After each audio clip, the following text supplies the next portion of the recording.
What's up, family? Welcome back to the channel. Today we're talking about something that could literally save your account, and that's called stop losses. If you're tired of holding and hoping or getting caught bag holding trades that went south, this video is for you. And I'm not just going to talk theory. We're hopping on the live chart so you can see exactly where I would set my stop losses in real-time setups. Before we get into anything, let's break down what is a stop loss. A stop loss is a risk control tool. It's a preset level where you exit a trade to limit how much you're willing to lose. It's not about being scared. It's about being smart and disciplined. Every trader I know uses stop losses, rather that's a mental stop loss, a hard stop loss, etc. Without a stop loss, you're at mercy of the market. Your emotions take over. You either freeze or, like most people, start averaging down, and then now you're stuck in a trade that you don't want to be in. Now let's get into type of stop losses. Now there's a few ways you can use stop losses, and which one you use depends on your personal style. You can use rather a hard stop, which is set by your broker. That's rather Robinhood, Webull, Thinkorswim. This is a fixed level. You enter a trade and your broker automatically cuts you out of that when price hits your stop. This is best for beginners and for when you can't watch the screen 24/7. So if you're at work, I would highly recommend using a hard stop loss. Now the next one is a mental stop. You don't enter it in your broker. You just know your level and exit manually. The thing about this, it only works if you're disciplined, which most people are not, if I'm being honest. Don't say your stop is $10 and then you start making excuses at $9.80. Oh, I might hold it. I should hold it. That is where you can mess up. The next one I'm describing is a trailing stop loss. This is my personal favorite as a swing trader. This is when your stop loss move up as your trade goes in your favor. That helps you protect profits as it goes. Like I said, this is great for swing trading or when you're riding momentum. Now let's get into where to set a stop loss.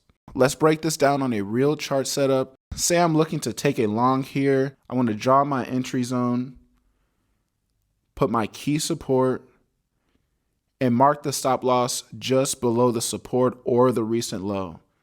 I personally like to put my stop loss below a key level, not right on it, because market makers will sweep those obvious spots. For an example, if a lot of people have their stop loss at one level, market makers could push down the stock purposely just to reverse it back. Now everyone that had their stop loss at that one level gets kicked out of that trade.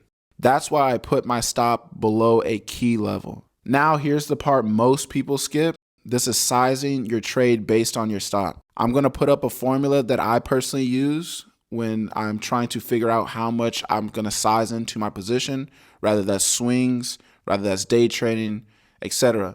It's risk amount divided by stop distance.